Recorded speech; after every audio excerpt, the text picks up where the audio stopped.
Driving into Pioche, Nevada, and this is the first thing we see. Pioche began with a silver discovery in the winter of 1863 when Paiute Indians showed a Mormon missionary silver ore and told him where its source was in exchange for food and clothing. Serious development did not begin until 1868, when San Francisco financier F.L. Pioche bought several claims and erected a smelter. Production in 1870 amounted to more than $1.6 million from high-grade ore silver. Holy sheep dip. From 1870 through 1877, more than $20 million worth of ore was mined. This is an unimaginable amount of money at today's value. Goes down a ways. If you know what these are used for, let me know in the comments. Thank you. It was this addition of silver from Pioche that Nevada became the largest silver producer in the world. The fame of Pioche's rich mines was matched only by the disrepute of its crime. Most offenses went unpunished. The frequency of murder alone made Pioche notorious for frequent gunplay. The excessive amount of claim jumping, fraud, and killings made guns the only law. And reliable legends insist that violent deaths accounted for over 72 graves in Boot Hill before a citizen of Pioche died of natural causes. Contrary to popular lore, there never was a hanging in Pioche. Pioche was deadlier than the more famous old western towns such as Deadwood, South Dakota, Tombstone, Arizona, and Dodge City, Kansas. In the 1870s, there were about 10,000 people living in Pioche, with 144 saloons, many of which had brothels on the second floor, and 4 standalone brothels. This is the top of the aerial tramway. This thing is incredible. It spans the entire length of the town, still has the ore buckets. It is something to see.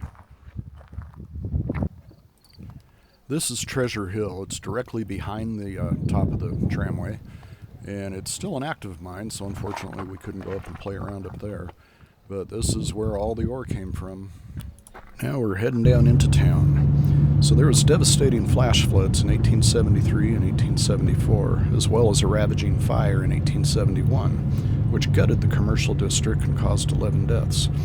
The area began to decline and litigation tied up many important mines. In 1876, the 2 largest mining companies ceased operations, and through 1889, activity was minimal. The mines began production again, regularly starting in 1912, when the Salt Lake Railroad through Lincoln County was extended to Pioche. The aerial tramway, which hauled ore from Treasure Hill to the still-standing mill, was built in 1920 and operated until the early 1930s. The tramway is still intact, although it hasn't been operated in over 60 years. If you're in Pioche, be sure to stop at the Nevada Club, and hopefully the owner will be in. Fascinating guy to talk to. My wife had a cocktail, I had a beer. It was 7 1/4. You can't beat it. This is the $1 Million Courthouse. Also the museum, which will be a next video. I forget where this sign came from.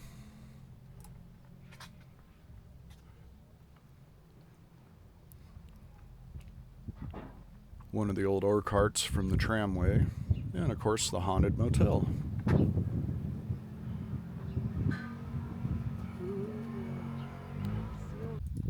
So this is the mill at the other end of the tramway. You can't really see it, but there are cables up there. We'll get better shots in a bit.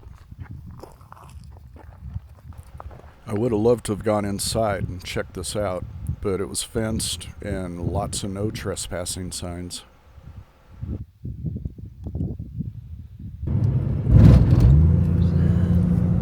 Serious dips in these roads, and now we're chasing the towers.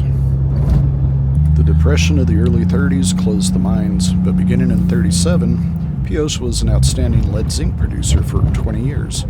Mining ceased about 1958, but exploratory work resumed until about the 1960s. So from the mill way off in the distance, got the tram towers, the cables.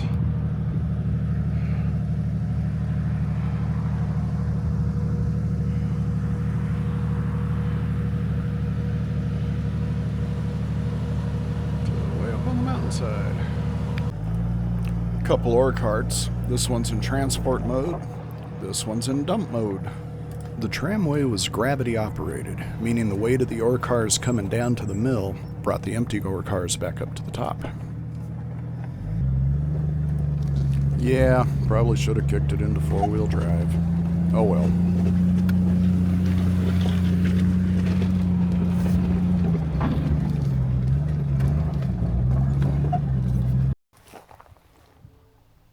And just looking at a few of the towers.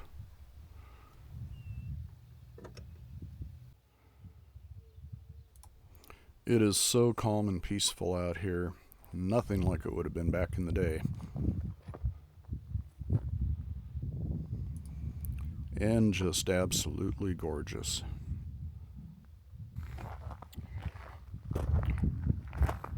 Let's see where the tracks used to go. Out to the hopper. And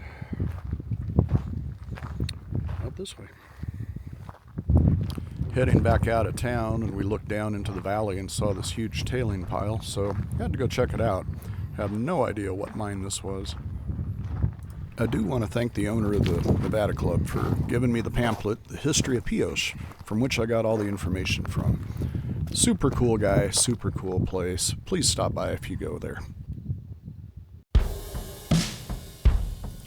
If you liked the video, please throw a like on there and consider subscribing. It would really help us out. Thanks again, and please enjoy the slideshow.